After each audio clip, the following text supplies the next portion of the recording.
అనగనగా బనగానపల్లి అనే ఊరిలో కావేరి తన తండ్రి తాత నానమ్మలతో కలిసి ఆనందంగా జీవిస్తూ ఉండేది. ఆ కుటుంబం పూర్తిగా వ్యవసాయం మీదే ఆధారపడి జీవిస్తూ ఉండేది.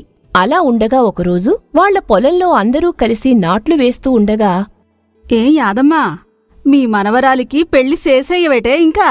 ఏమీ ఎంకాయమ్మా, ఊడుపు ఊడటానికి వచ్చిందానివి పని చూసుకోకుండా నా పెళ్లి గురించెందుకే నీకు? ఏమే, పెళ్లి చేసుకోకుండా ఇట్టాగే తాతమ్మ నాన్నమ్మ అంటూ వాళ్ల ముడ్డి చుట్టూ తిరుగుతూనే ఉంటావా ఏడే? ఇప్పుడు దానికి ఏమంత వయసైపోయిందనే ఎంకాయమ్మా. బాగుందయ్యా సంబడం.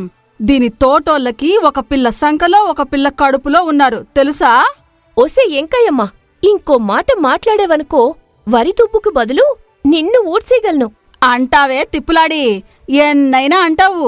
మీ అయ్యా అలా పెంచాడు నిన్ను.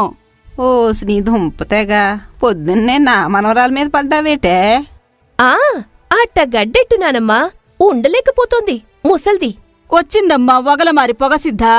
ఇది పాలు తాగే పసిపిల్ల మరి నన్ను ముసల్ది అంటంది. అవునే, నేను చిన్నపిల్లనేనే, నువ్వు ముసల్దానివేనే. అయితే ఏంటి? నీకు మెడలో పసుపు తాడు పడక అలా ఎగురుతున్నావే. ఎవడో ఒకడు రాకపోతాడా? అప్పుడు నీ పులుపు దించపోతాడా? వస్తాడొస్తాడు.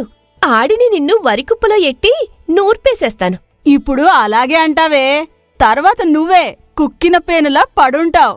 దాని మాటలకేంగాని ఎంకాయమ్మా, ఏదైనా మంచి సంబంధం ఉంటే చూడు, మూడెట్టేద్దాం ఇద్దరికీ. అద్గాది, ముసలోడు మంచి మాట అన్నాడు. చూడు నాన్నా, తాత కూడా ఎలా అంటున్నాడు? వాళ్ళనగానే అయిపోద్దేంట్లేమ్మా. సరే సరే, పని చూడండి. అలా కొన్నాళ్లకి నిజంగానే ఎంకాయమ్మ ఒక సంబంధం చూసింది. ఆ కుటుంబ పెద్ద భద్రాచలం ఎంకాయమ్మ ఇంటికి చుట్టం చూపుగా ఒకరోజు రావటం వల్ల ఆ పిల్లని మీరు చూసి వెల్దురుగాని రండి అని కావేరి ఇంటికి తీసుకువస్తుంది ఎంకాయమ్మ. ఇదిగో వెంకటరమణ, నీ కూతురికి ఒక సంబంధం ఉంది అని చెప్పాను కదా. ఆ కుర్రాడి వాళ్ళ నాన్న భద్రాచలం. ఇతను ఓ పాలి కావేరిని చూసిపోతాడని తీసుకొచ్చాను. అతను వెంకట కావేరిని వెంకటరమణను కాసేపు చూసి, ఎంకాయమ్మా, పిల్లను సిదిమి బొట్టెట్టొచ్చే, అంతెర్రగా ఉంది పిల్ల, కుందన బొమ్మలాగా ఉంది. మరేం, మా కావేరి మీ కొడుక్కి మంచి ఈడో జోడో అవుతుంది. నిజమే ఎంకాయమ్మా, ఈ పిల్ల మా ఇంటికి వస్తే మా ఊరంతా మా ఇంటి ముందే ఉంటుంది పిల్లని చూడ్డానికి. అంత చక్కగా ఉంది. మరింకే, పిల్లాడిని ఓ పాలి తోలుకొచ్చి ఆడు ఒక పాలి చూసేస్తే ముహూర్తం చూసి ముడెట్టేద్దాం. ఏటంతావు? అది సరే కాని నిన్నెక్కడో చూసినట్టుందయ్యా. ఆడే పిల్ల తండ్రి వెంకటరమణ. గుర్తొచ్చింది. కొన్నేళ్ల క్రితం నువ్వు మా ధర్మవరంలో ఉండేవాడివి కదా, ఆ వెంకటరమణే కదా నువ్వు? అవును, అక్కడ దివాణంలో పనిచేసేవాడు. నీకు తెలిసేటే? నాకు తెలకపోవడమేటి? ఈడి పెళ్ళం పెద్ద గొడవెట్టేసి ఈ వదిలేసి పోనాది కదేటి? ఆడి కూతురే ఇది. తల్లి లేకపోయినా అల్లారు ముద్దుగా పెంచాడులే మా వెంకటరమణ. ఓసోస్ ఊరుకోవమ్మ ఎంకాయమ్మ, ఈడి కూతురెక్కడుంది? అదేటి బాబో అంత మాట అనేసినావు? మరే, పసితనం నుంచి అల్లారుముద్దుగా పెంచినాం, అలా అంతారేటి? సూడు పెద్దయ్యా, మీరు పెంచినారు నిజమే కాని ఆ పిల్లెవరో తెలీదనే కదా నీ కొడుకుతో కాపురం చేయలేక నీ కోడలు వదిలేసిపోనాది. ఏటి బాబు మీరనేది? ఆ పెద్ద మనిషి ఏదేదో అంటాంటే మాట్లాడకుండా సాల్లోనిట్లా అలా నిలబడ్డావేట్రా? ఓహో, బాగుందయ్యా వెంకటరమణ నీ బాగోతం. ఈ విషయం ఎవరికి తెలీదేటి? అయ్యా, ఏమనుకోకండి, మీరంటున్నది నాకేం అర్థం కావడం లేదు. కాస్త వివరంగా చెప్పండయ్యా. తల్లి కావేరి, ఇప్పుడెందుకమ్మా? అతనేదో పొరబడుతున్నాడు. ఎవరిని చూసి ఎవరు అనుకుంటున్నట్లున్నాడు? తస్సదియ్యా, నేను పొరబడుతున్నానా? మీ ఇంటావిడ పేరు సుమతే కదా? అవును బాబూ, నిజమే. అయితే మా వెంకటరమణ నిజంగానే మీకు తెలుసా? అదే కదా ఎంకాయమ్మ, ఇందాకటి నుంచి నేను చెప్తున్నది. ఈ పెద్ద మనిషి ఒక పిల్లని ఇంటికి తీసుకొచ్చాడు. అప్పుడు ఆ లావిడ ఆ పిల్ల ఎవరో అన్నది. ఈ పెద్ద మనిషి నా కూతురే అన్నాడు. మరి దీని తల్లెవరో అంటే ఈ పెద్ద మనిషి నోరిప్పలేదు. అంతే, తనని మోసం చేసి ఎవతితోనో బిడ్డను కని ఇంటికి తీసుకొచ్చావా అని ఊరంతా గోల చేసి పెట్టేబేడ సర్దుకుని ఇతగాన్ని వదిలేసి వెళ్ళిపోనాది. ఏట్రా వెంకటరమణ, ఆ పెద్ద మనిషి చెప్పేది నిజమేనా? అయితే కావేరి నా కోళ్ళకు పుట్టలేదా? అంటే ఆ పిల్లని వదిలేసిపోవడానికి ఇదా అసలు కారణం? ఏమీ సమాధానం చెప్పలేక మౌనంగా ఉండిపోయాడు వెంకటరమణ. సరే, నాకేలైంది ఎంకాయమ్మ, ఇక నేను వెళ్ళొత్తానే. ఇసేమేంటో తేలాక కాకితో కబురెట్టు, వచ్చి మిగతా విషయాలు మాట్లాడతాను. అట్టాగేనయ్యా. నాన్నా, అందరూ ఏదేదో మాట్లాడుతున్నారు. ఎప్పుడైనా నిజం చెప్పు నాన్నా. పిల్ల అడుగుతుంది కదరా, చెప్పు. మాకు చెప్పకపోయినా పర్వాలేదు, కనీసం దానికైనా తెలియాలి కదా. అది ఎవరో ఏటో అన్న విషయం. చెప్పు నాన్నా. నా నోటితో ఆ విషయం చెప్పలేం తల్లి, నన్ను క్షమించు. ఇదిగో వెంకటరమణ, ఇప్పుడు ఈ విషయం బయటికెళ్తే ఊరంతా ఒక్కొక్కరు ఒక్కో కథ అల్లుతారు. అప్పుడు ఊర్లో తలెత్తుకుని తిరగలేం. నిజం చెప్పు నాన్నా. నేనెవర్ని? అసలు నేను నీ కూతుర్నా కాదా? మా అమ్మ ఎక్కడుంది? నన్ను క్షమించు తల్లి. కావేరి, మీ అమ్మ ఈ లోకంలో లేదు. మీ అమ్మ మరెవరో కాదు, నా తోడబుట్టిన చెల్లెలే. నువ్వు నా మేనకోడలివి. ఏట్రా, ఏటి నువ్వు మాట్లాడేది? మీ చెల్లి కూతురా? ఏమైందిరా దానికి? అది ప్రాణాలతో లేదా? ఏం మాట్లాడుతున్నావురా? కావేరి మన సుభద్ర కూతురా? పట్నంలో జమీందారు సంబంధం అన్నావు. వాళ్ళు గొప్పోళ్ళు, మన పిల్లని ఇడిచిపెట్టరు అన్నావు. పోనీలే, పిల్ల సల్లగా ఉంటే అదే చాలు అని ఇన్నాళ్ళు ఉన్నాం. మీరిలా అయిపోతారనే నేనెవరికీ ఈ విషయం చెప్పలేదు. సుభద్ర ఈ పసిదాన్ని కని పురుట్లోనే పోయింది. ఆడపిల్ల మాకొద్దని ఈ దరిద్రాన్ని ఇక్కడి నుంచి తీసుకుపోమని నాకిచ్చారు. నేనింటికి తీసుకొచ్చి సుమతికి విషయం అర్థమయ్యేలా చెప్పాలనుకునే లోపే నన్ను అవమానంతో ఇడిసేసిపోయింది. సుభద్ర గురించి చెప్పాల్సొస్తుందని నా కూతురే అని అబద్ధం చెప్పాను.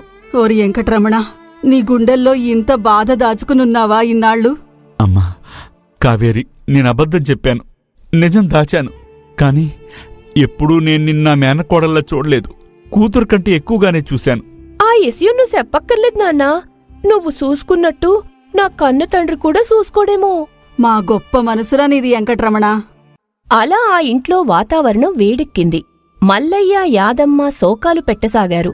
అలా ఉండగా కొన్నాళ్లకి ఇంటి ముందు చెట్టు కింద కూర్చున్న కావేరి దగ్గరికి ఎంకాయమ్మ వచ్చి, ఏటే కావేరి, అలా కూసున్నావ్? ఇయాల పొలంకెళ్ళలేదా? ఎల్లలేదులే కాని నువ్వేటి ఇలా దిగబడ్డావ్? హా, నీకోసమే దిగబడ్డానే సుప్పనాతి సున్నపుతిగా. మరింకే ఎలగబెట్టు. ఏం మోసుకొచ్చావో నారదమునిలాగా. చెప్తాన్లేగాని నువ్వేటే రోజు రోజుకి సిక్కిపోతున్నావ్? ఆ సక్కనమ్మ సిక్కినా అందవేనే ముసలి. అంటావే అంటావ్, ఎన్నైనా అంటావ్. నీకలా సాగుతోందే.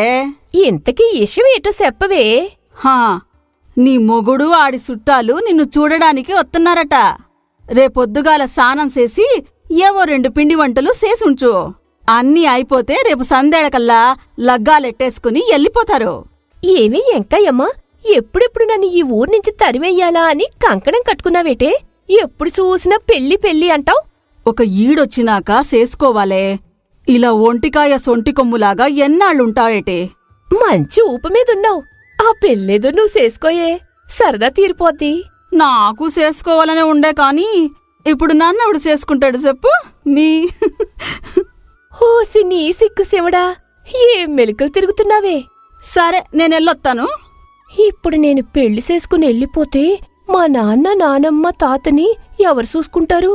వాళ్ళిద్దరూ ముసలోళ్ళైపోయారు. మా నాన్నేమో నా కోసం ఇన్నాళ్ళు అన్నిటినీ వదిలేసి ఒంటరిగా బతికాడు. ఇక మీదటైనా ఆయన కోల్పోయిన తన సంతోషాన్ని తనకి తిరిగి ఇవ్వాలి. అలాగే ఈ ముసలి వయసులో వాళ్ళని చూసుకోవడానికి ఒక ఆసరా కూడా కావాలి. అలా అనుకుని సుమతి ఉంటున్న గ్రామానికి బయలుదేరింది కావేరి. అలా కాసేపటికి సుమతి ఇంటికి చేరుకుంది. ఇంటి బయట పనిచేసుకుంటున్న సుమతి దగ్గరికి వచ్చి, అమ్మా, ఎవరమ్మా నువ్వు? నేను నీ కూతురు కావేరిని. నా కూతురా? కావేరినా? ఏంటి ఎకసెక్కలా? కాదమ్మా, నిజంగా నేను నీ కూతుర్నే. ఎవతివే నువ్వు నా ఇంటి ముందుకొచ్చి నువ్వే నా తల్లి, నేనే నీ కూతురు అంటున్నావు? గోబలు ఓసిపోగలవు. ఇంకోసారా కోత కూసావంటే. నేను చెప్పేదినమ్మా. ఎవరితే నీకమ్మా? అమ్మలేదు బొమ్మలేదు, పోవే ఇక్కడ్నుంచి. నేను వెంకట్రమణ కూతుర్ని. ఎలగెలగా నన్ను మోసం చేసి నా జీవితంతో ఆడుకొని ఇంకో దాంతో కులికి కూతుర్ని కన్నాడు. ఆ పోరం బొగ్గాడి కూతురువా నువ్వు? లేదమ్మా, మీరు తప్పుగా అర్థం చేసుకున్నారు. మా నాన్న మిమ్మల్ని మోసం చేయలేదు. నేనే అందర్నీ తప్పుగా అర్థం చేసుకుంటాను. నేనేమో ఎదమూ పదమూ తెలియని మనిషిని. మీ అయ్యేమో ఏ మోసమో చెయ్యని శుద్ధపోసా. ఎల్లెల్లవమ్మా, నా మాటినమ్మా ఒక్కసారి. ఇదిగో పిల్ల, ఇంకో పాల అమ్మాగిమ్మ అన్నావనుకో, నా సెయ్యచ్చు నీ శంప మీద అడిపోద్ది. ఏటనుకుంటున్నావు? అలా అని చెప్పి విసురుగా ఇంటి లోపలికి వెళ్ళిపోతుంది సుమతి. అమ్మ, నువ్వు బయటికొచ్చే వరకు, నేను చెప్పేది పూర్తిగా ఇనే వరకు నేనేడు నుంచి కదిలేదే లేదు. కదులుతావో కదలవో, కట్టె పొలలాగా నిలబడతావో నీ ఇష్టం. నీ సావు నువ్వు సావు.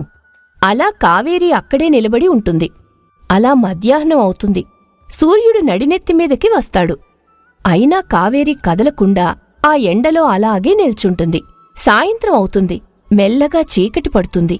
అప్పుడే మేఘాలు అలుముకొని పెద్ద గాలివాన పడుతుంది. అయినా ఆ వర్షంలో, ఆ చీకటిలో కావేరి అలాగే నిల్చుని ఉంటుంది. కిటికీలో నుండి చూసి ఏమీ పట్టనట్టు వెళ్ళిపోతుంది సుమతి. మరుసటి రోజు ఉదయం సుమతి బయటకు వచ్చేసరికి కావేరి అలాగే వణుకుతూ నిల్చుని ఉంటుంది. అది చూసి బాధనిపించిన సుమతి, ఎవరే తల్లి నువ్వు? ఎల్లిపోవే మీ ఇంటికి. నేను నీ తల్లిని కాదు. నువ్వు నాకు పుట్టలేదు. నీ తల్లెవరో వెళ్ళి మీ అయ్యనడుగు పో. ఇలా నా ఇంటి ముందుకొచ్చి నిల్చోకు. నేనెవరి కూతుర్నో నాకు తెలుసమ్మా. తెలుసా? పోన్లే, ఇన్నాళ్ళకి నిజం చెప్పాడా మీ అయ్యా? మరింకే, ఎవత్తి కన్నదో దాని దగ్గరికే పోకపోయావా? నా దగ్గరకొచ్చి ఎందుకిలా దిష్టిబొమ్మలా నిల్చున్నావు? నన్ను కన్న తల్లి నేను పుట్టిన మరుక్షణమే చనిపోయిందమ్మా. ఏంటే ఏంటే పిల్ల నువ్వు మాట్లాడేది? మళ్ళీ ఇదో కొత్త కదా ఏంటి? కథ కాదమ్మా, నా తల్లి మరెవరూ కాదు, సుభద్రనే. ఏంటి, నువ్వు మా సుభద్ర కూతురువా? సుభద్ర చనిపోయిందా? అవును. ఏంటి నువ్వు చెప్పేది నిజమా? అవును, నిజమేనమ్మా అని అప్పటివరకు జరిగిన విషయం అంతా చెబుతుంది. దాంతో తాను చేసిన తప్పేంటో తెలుసుకున్న సుమతి వలవలా ఏడ్చుకుంటూ పరుగు పరుగున కావేరీతో కలిసి ఇంటికి చేరుకుంది. అప్పటికే కావేరి కనిపించకపోవడంతో కంగారు పడుతున్న వాళ్ళిద్దరినీ చూసి కుదుటపడతారు. ఏమయ్యా, నీ చేతిలో ఉన్నది సుభద్ర కూతురని ఒక్క మాట చెప్పుంటే ఈరోజు మన జీవితాలిలా ఉండేవి కాదు కదా. నేను చెప్పేది వినే పరిస్థితుల్లో నువ్వు లేవు. నిజం చెప్పే పరిస్థితుల్లో నేను లేను. అప్పుడే నిజం చెప్పుంటే ఇన్నాళ్ళు దూరంగా ఉండేవాళ్ళం కాదు కదయ్యా. నిజం చెప్తే ఆ పసికందు నువ్వు స్వీకరిస్తావో లేదో అన్న భయం ఒకవైపు, ఆ పసికందు ఎవరన్నది చెప్పాలంటే సుభద్ర చనిపోయిందన్న విషయం ఎక్కడ చెప్పాల్సి వస్తుందో అన్న భయం మరోవైపు. అందుకే నేను నోరు విప్పలేకపోయాను. ఆ రోజే నిజం చెప్పుంటే ఈ పాటికి మనకు ఇంత కూతురో కొడుకో ఉండేవాళ్లు. ఇప్పుడు మాత్రం ఏమైంది సుమతి? కావేరి కూడా మీ కూతురే కదా. అసలే ఈ సుప్పనాతికి పెళ్లి కుదిరింది. దగ్గరుండి ఇద్దరూ పెళ్లి చెయ్యండి. అలా నవ్వులు పువ్వుల మధ్య కావేరి పెళ్లి జరిగింది. అందరూ ఆనందంగా ఉన్నారు.